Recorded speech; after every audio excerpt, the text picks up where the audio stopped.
Parallel combination हो तो इसका मीनिंग क्या होता है? जब कैपेसिटर की सारी प्लेट के अक्रॉस पोटेंशियल सेम होता है तो इस कॉम्बिनेशन को पैरेलल कॉम्बिनेशन कहा जाता है। कैपेसिटर की सारी प्लेट के अक्रॉस पोटेंशियल सेम होता है तो इसे पैरेलल कॉम्बिनेशन कहा जाता है। इसलिए देखिए आपके पास में प्लस है, ये माइनस है, ये भी है। अब देखिए मैं मानता हूं सपोज ये 10 वोल्ट है, सपोज ये 10 वोल्ट है, तो छोटा वाला मतलब 0 माना जाता है और बड़ा वाला मतलब +10 माना जाता है। ये +10 है, यहां से यहां तक कोई कनेक्शन नहीं है, तो जो पोटेंशियल यहां का होगा वही पोटेंशियल यहां का होगा। ये 0 यहां से यहां तक कुछ भी अवेलेबल नहीं, तो जो ये यहां का होगा वही यहीं का होगा। ये कैपेसिटर पहला C1, दूसरा C2, तीसरा C3। यहां से चार्ज मान लेते हैं Q, तो चार्ज स्प्लिट हुआ Q1, Q2 और Q3। अब थोड़ा समझने पे ध्यान देना। हमारे पास पहला कैपेसिटर ये है, इसकी ये वाली प्लेट +10, तो ये प्लस, तो देखिए ये यहां पर पॉजिटिव, ये भी प्लस तो यहां पर पॉजिटिव, ये भी प्लस तो यहां पर पॉजिटिव, ये माइनस, ये देखिए 0 मतलब माइनस, नेगेटिव, वापस से आपके पास ये नेगेटिव और ये आपके पास नेगेटिव। अब देखिए पोटेंशियल डिफरेंस क्या आएगा, ये +10 और ये 0, तो 10 - 0 कितना हुआ, तो 10 - 0 10 होगा। वापस देखो ये +10 ये 0, 10 - 0 10, वापस +10 - 0, वापस से कितना हुआ 10। तो हर जगह पोटेंशियल डिफरेंस सेम आ रहा है, तो हम इसलिए पैरेलल कॉम्बिनेशन कहते हैं। और देखो चार्ज जो गया उसे हम कह सकते हैं Q1 + Q2 + Q3। अब मैं चाहता हूं इसका इक्विवेलेंट निकालना। भाई इक्विवेलेंट निकालने का तरीका क्या होता है? इक्विवेलेंट निकालने का तरीका होता है इन तीनों को हटाइए और एक अकेला लगाइए, इन तीनों को हटा के एक अकेला कैपेसिटर लगाइए, और तो अकेले कैपेसिटर का जो बिहेवियर होगा, अकेले कैपेसिटर का जो इफेक्ट होगा वो वैसा ही होगा जैसा कि ये तीनों मिलकर करते हैं, तो इसे कहा जाएगा इक्विवेलेंट कैपेसिटर। आइए समझते हैं। हम यहां कह सकते हैं Q1 = C1 × V, वैसे हम कह सकते हैं Q2 = C2 × V, Q3 = C3 × V, और लास्ट में कह सकते हैं Q = CP × V। अच्छा CP का मतलब क्या है? CP का मतलब है कैपेसिटेंस इन पैरेलल कॉम्बिनेशन। आइए आप समझते हैं।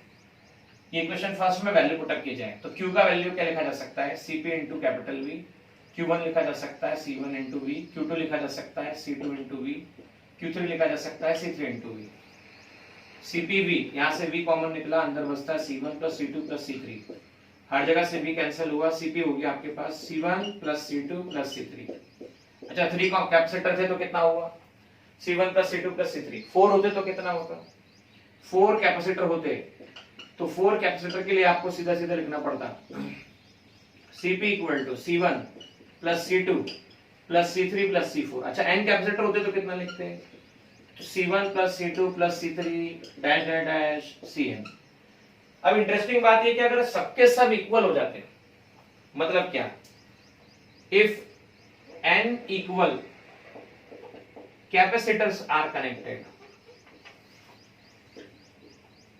if n equals capacitor are connected, then Cp = C + C 2C, C + C + C 3C, C + C + C 4 times 4C, तो C + C + C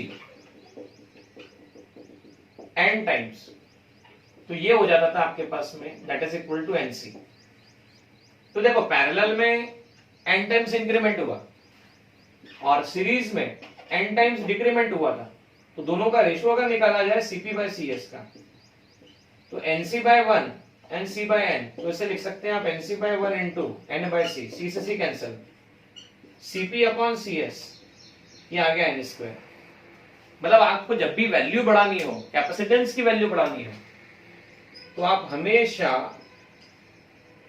parallel combination prefer करते हैं, और ये एक ही केस में इक्वल होता है जब n की वैल्यू 1 हो, तब P और S दोनों के लिए वैल्यूज इक्वल आती है। अदरवाइज हमेशा पैरेलल कॉम्बिनेशन की वैल्यू सीरीज से बढ़ी आती है। देखो वापस से, हमेशा पैरेलल कॉम्बिनेशन की वैल्यू सीरीज से बढ़ी आती है, क्योंकि देखो आपने 2 कैपेसिटर भी लिए, इवन 2, तो N2 लेने पर CP = आ जाएगा n² × CS, मतलब ये आ गया 4 times of CS। मतलब 2 कैपेसिटर को लेके आप पैरेलल में कनेक्ट करो, और 2 कैपेसिटर को लेके आप सीरीज में कनेक्ट करो, तो बड़ा वैल्यू कहाँ मिलता है? तो बड़ा आपको पैरेलल कॉम्बिनेशन में मिलता है। और वो कितने टाइम्स मिलता है? तो वो